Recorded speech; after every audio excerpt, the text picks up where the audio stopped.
Por si las moscas, hoy vamos a hablar de No soy robot, me refiero al más reciente libro del escritor Juan Villoro sobre la lectura y la sociedad digital. Juan, muchísimas gracias por estar aquí en el estudio. Al contrario, gracias a ti, Guillermo. Juan, este es un libro de lectura en el momento en que las pantallas se han convertido pues, en unos apéndices de nosotros mismos. ¿Por qué?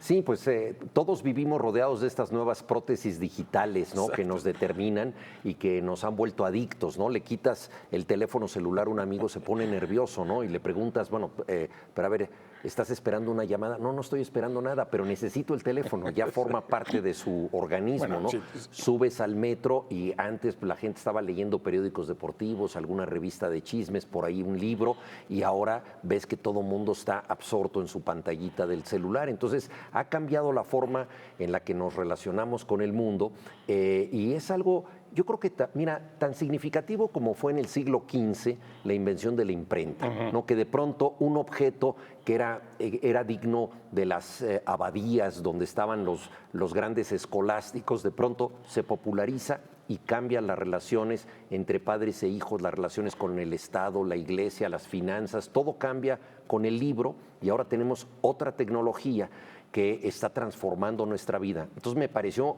muy interesante, dedicándome yo, como también tú, a escribir libros, pues ver cuál es el papel que tiene la lectura hoy en día, si compite, si va a desaparecer, de qué manera nos ayuda a comprender este nuevo horizonte que tenemos. Claro, te preguntas en la introducción si hay un libro en el siglo XV que relate ese cambio tecnológico, no sabemos. Sí, sobre todo, Guillermo, a nivel de las costumbres, que eso a mí me interesaba mucho. Es decir, ojalá pudiera yo leer un libro de cómo el invento de Gutenberg cambió la vida de un padre respecto a sus hijos y cambió la vida del trabajo, cambió la concepción del mundo, los sistemas de creencias, porque en efecto eso sucedió, pero ese libro no lo he leído yo y quise hacer el mío propio con lo que para está cambiando ahora, claro. Más con la perspectiva de un curioso, de un cronista, no de un especialista, pero por supuesto acudiendo a los muchos expertos que hay en distintos campos, desde hackers hasta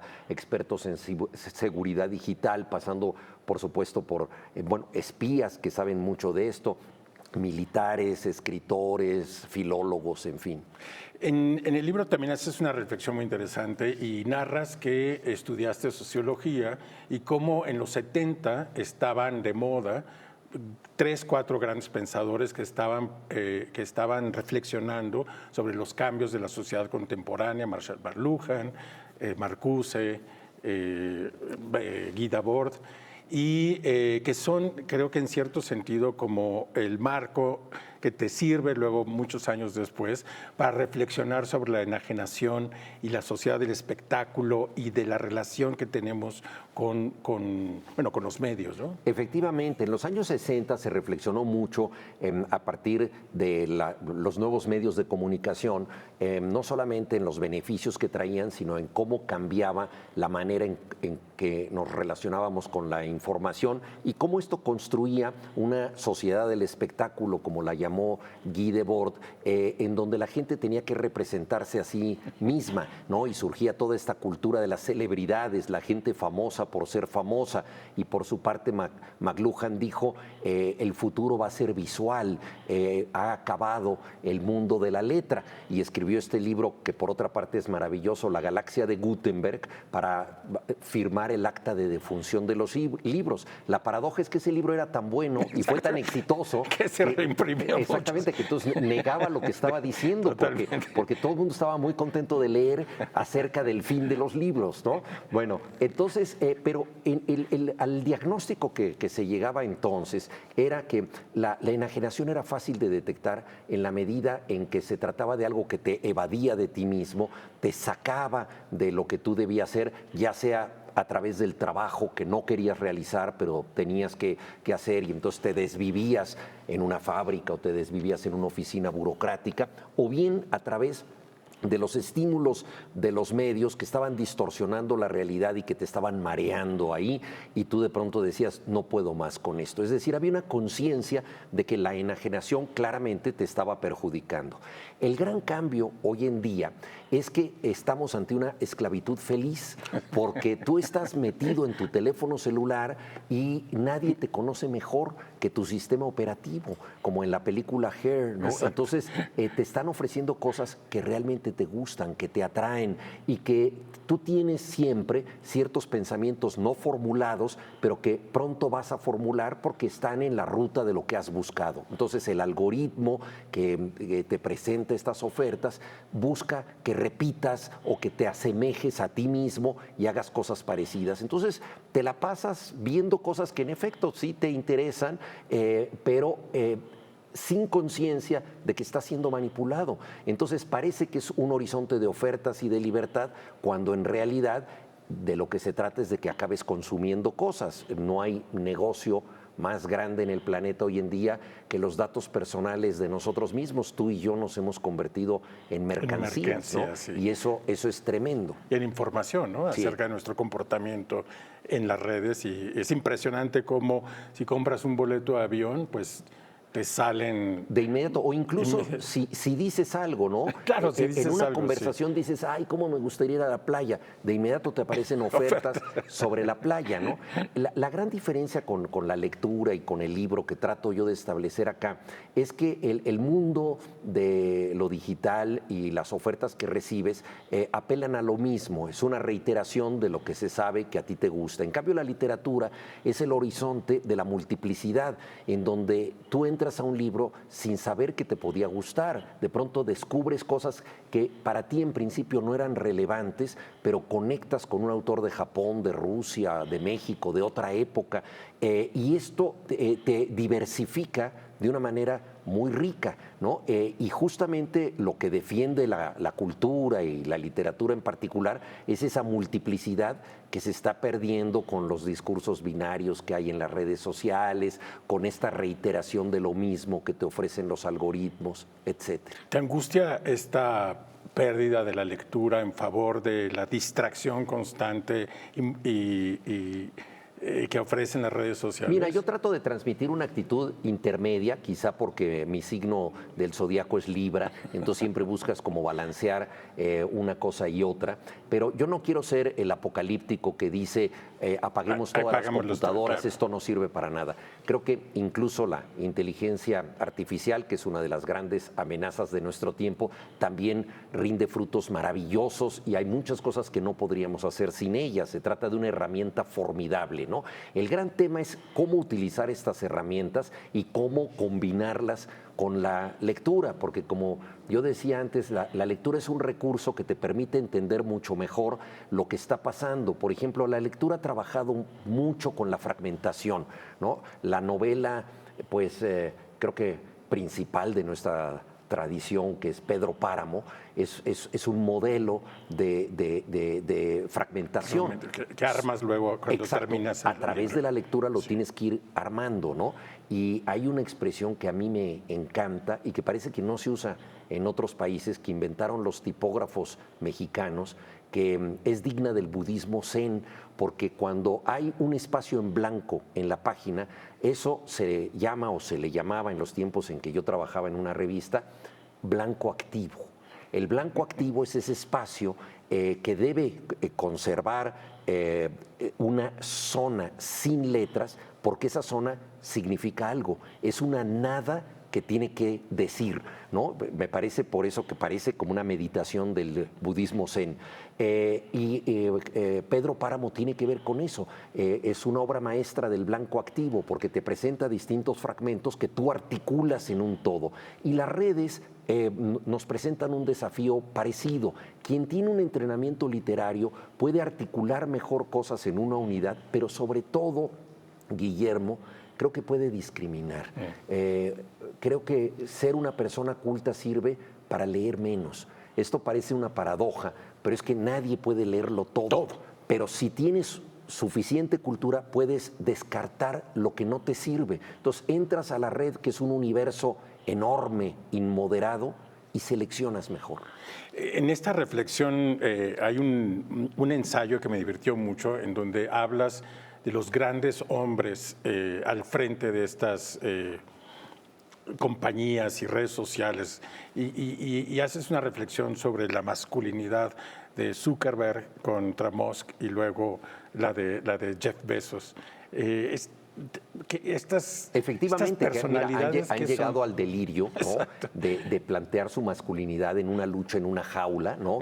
Se retaron a duelo porque además, conforme a esta idea loca de masculinidad que tienen, ambos practican artes marciales. Me refiero a Elon Musk y a Mark Zuckerberg. Y entonces, bueno, se retaron y por supuesto esto nunca llegó a suceder porque el perdedor, sus acciones iban a bajar, pero también como esta exaltación de la masculinidad a través de la riqueza y del autoritarismo, ¿no? Porque lo vemos ahora que Elon Musk es el dueño de Twitter, que se convirtió en X, ¿no? Pues ese es una persona, es dueña de la conversación pública y además ahora tiene un cargo con Donald Trump, ¿no? Sí. Que es otro caso también de masculinidad desaforada, ¿no? Que incluso... Y de la sociedad del espectáculo. Y de la sociedad del espectáculo, por supuesto, porque Donald Trump es una persona que no podría llevar la contabilidad de una papelería, ¿no? Ha fracasado como administrador de todas sus empresas, pero es un maestro de representarse a sí mismo. Es decir, es un maestro de lo que ahora se llama branding, ¿no? Lo que importa no es el producto, sino cómo se vende el producto, qué sensación te va a transmitir. Entonces tú abres una cafetería y lo importante de esa cafetería no es que el café sea bueno, sino que te genere una atmósfera donde tú te sientes importante o te sientes hipster por estar en ese espacio, ¿no? Y entonces Trump es un maestro de esto, de promover un proyecto de éxito acaudalado, donde todo es dorado, donde todo lleva su nombre y que lo ha llevado a la presidencia. Entonces también son búsquedas desaforadas de preservar una masculinidad que yo creo que es tóxica. Juan, tenemos que hacer un corte, pero regresando quisiera tocar este tema sobre la inteligencia. Tienes un ensayo muy lindo acerca de qué es la inteligencia, cómo ha evolucionado la inteligencia humana y para terminar con el tema de la inteligencia artificial que te representa y después hablamos sobre la lectura. Perfecto. No se vayan, regresamos en unos momentos.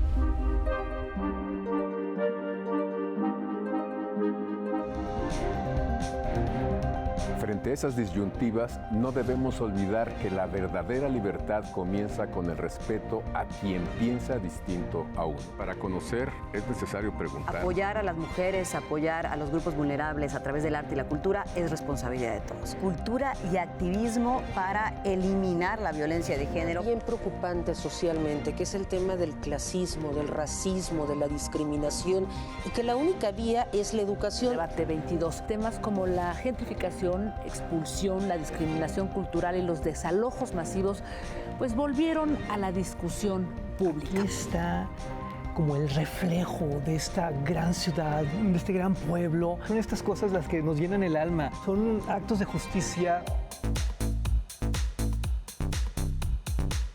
Por si las moscas, vamos a hablar del Festival Internacional por la Diversidad Sexual que este año cumple su edición número 36, 15 años del Museo Universitario de Arte Contemporáneo y me acompaña para eso su directora Amanda de la Garza. Vamos a hablar del más reciente libro del escritor Juan Villoro, me refiero a La figura del mundo.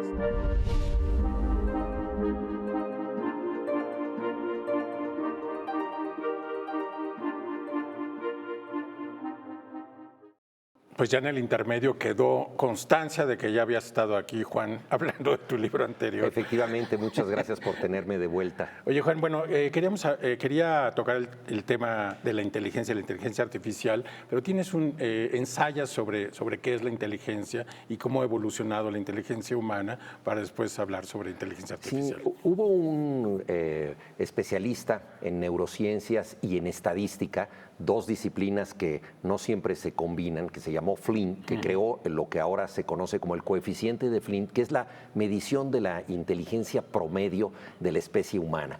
Y es fascinante porque a lo largo del siglo XX la especie aumentó 30 puntos en su cociente intelectual promedio, que es muchísimo si se toma en cuenta que 130 ya es una inteligencia muy superior.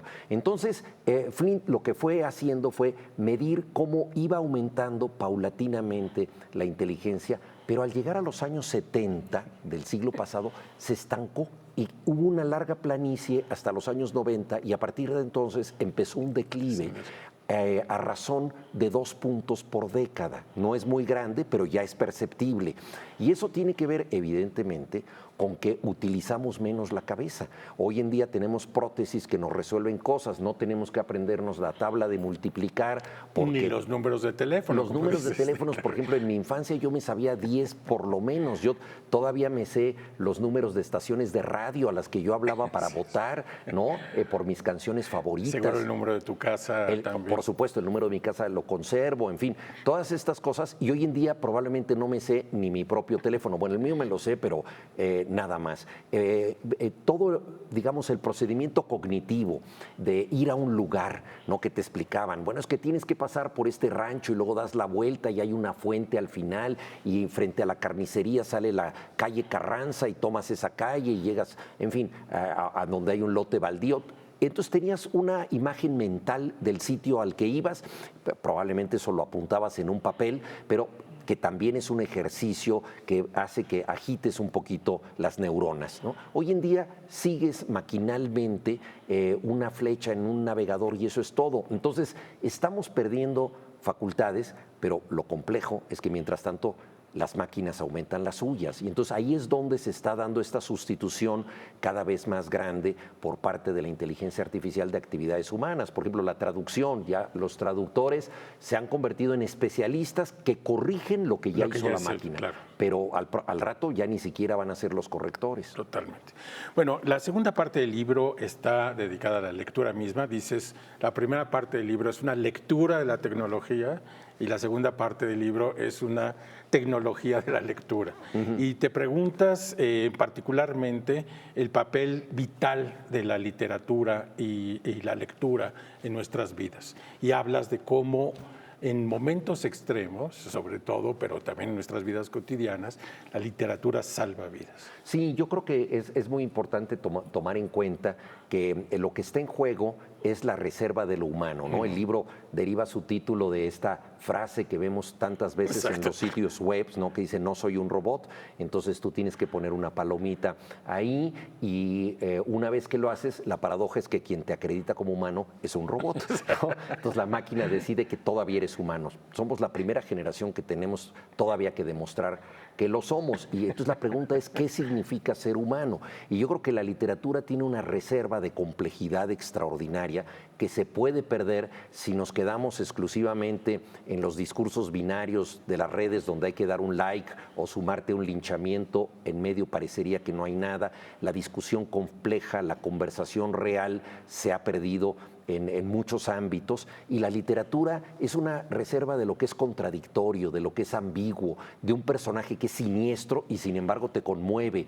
Todo tipo de reacciones que forman parte de un diapasón afectivo muy amplio están en la literatura. Por otra parte, también la capacidad de prevenir, vaticinar cosas que pueden suceder, porque la literatura es el arte de lo que pasa, pero también el arte de lo que puede pasar, de lo posible, ¿no? Entonces esta reserva es muy importante y lo que tú dices respecto a que se trata de un salvavidas, me parece muy importante porque está demostrado que en situaciones extremas la literatura salva de la locura a un náufrago, a un preso, a un enfermo, y no todo el mundo practica siempre esta actividad. Por eso yo digo que es como el paracaidismo, ¿no? En una emergencia a cualquiera nos salva la vida. En situaciones normales solo los atrevidos practican el paracaidismo. Sí, bueno, citas una crónica que me gusta mucho de Adriana Malvido, que es el naufragio de unos pescadores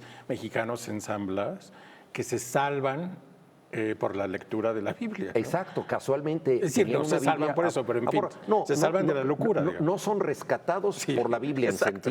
en el sentido físico, Sí, no, físico. pero tu frase, y veo ahí cierta tendencia teológica tuya, Exacto, ¿no? sí salvan sus almas. Exacto, sí, Salvan sí. sus almas porque leen la Biblia y eso los distrae. Y eso es extraordinario, ¿no? Y es lo que te da la literatura. Mira, ahora que se habla tanto de la cultura de la cancelación, creo que vale la pena reflexionar en una de las cosas más importantes de la lectura, y es que los libros siempre dicen más del lector que del autor. Cuando tú dices, yo no puedo leer esta obra porque ese tipo tuvo una vida miserable y horrible, bueno, yo creo que te estás perdiendo de algo. Si ese tipo fue miserable, debe pagar por eso en los tribunales civiles que correspondan.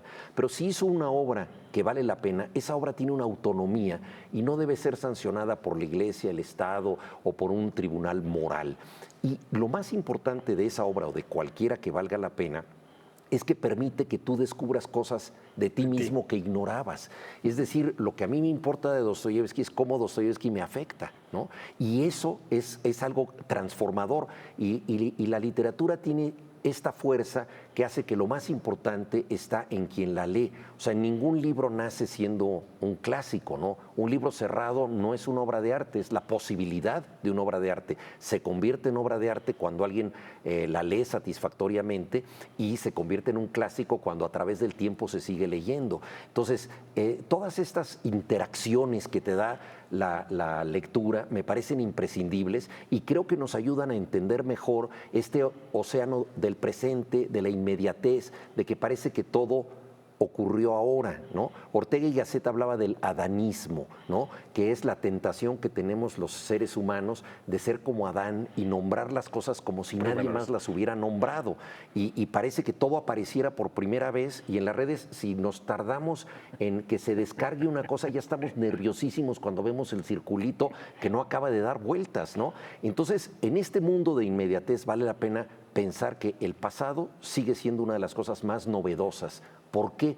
Porque lo leemos desde el presente y transforma el presente y anticipa el futuro. Eso es lo que ha hecho la literatura siempre. Y en el mismo sentido te preguntas, ¿qué sería si no hubiéramos inventado el libro? Sí. Y apareciera como un avance tecnológico este objeto. ¿Y qué te respondes? No, mira, Humberto Eco dijo algo que me parece esencial. Dice, el libro se inventó bien de una vez por todas. No hay manera de mejorarlo.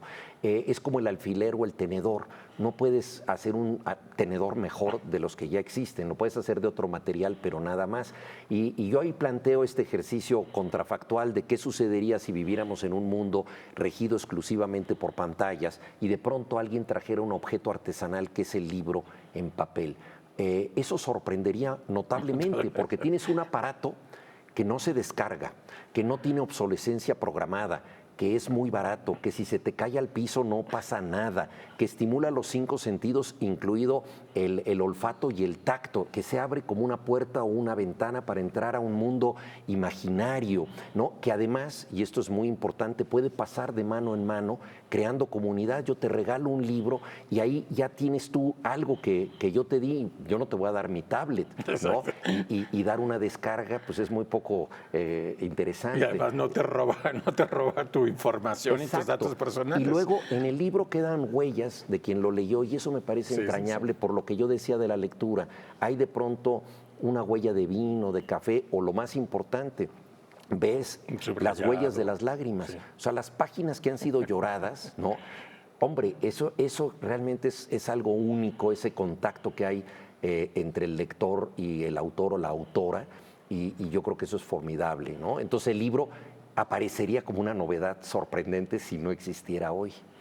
Bueno, dices al final, y lo dijiste al principio, hay que convivir con el mundo digital. Sí. Si no hay que cancelarlo, no estamos aquí para apagar nuestros aparatos porque es absurdo, pero hay que convivir. No, desde luego, y además, mira, en sistemas autoritarios Internet ha sido decisivo. Claro. Por ejemplo, la primavera árabe fue muy importante la comunicación en Internet. Hemos aprendido muchísimas cosas, la información a la que tenemos acceso es extraordinaria, pero por supuesto también hay mucha distorsión, ¿no? Hay sitios que te dicen que el ser humano nunca llegó a la luna, que el holocausto no sucedió, que las vacunas hacen daño, en fin, muchas cosas, que la Tierra es plana también y tienen cientos de miles de personas que acuden a esos sitios, ¿no? Entonces, hay que tener claro cuáles son las luces, cuáles son las sombras, ¿no? Y cómo nos ubicamos en esto, ¿no? Yo creo que uno de los grandes desafíos, por ejemplo, de la información es lidiar con este mundo, porque se percibe como gratuita la información en Internet y no necesariamente se consultan sitios verificados, sitios que tienen buena información, y los periódicos no han logrado todavía transmitir la importancia de buscar la verdad. Y hoy en día los gobernantes pueden estar en el poder diciendo mentiras de manera impune. El Washington Post se tomó el trabajo de medir las que dijo Donald Trump en su primer año de mandato y fueron 1,240, si no recuerdo mal, ¿no? El hombre más poderoso de la tierra mintiendo sin que haya problemas. Entonces, esto no significa que la verdad no sirva, ¿no? Antonio Gramsci dijo: la verdad es siempre revolucionaria. Ahora es más revolucionaria que nunca porque está amenazada, ¿no?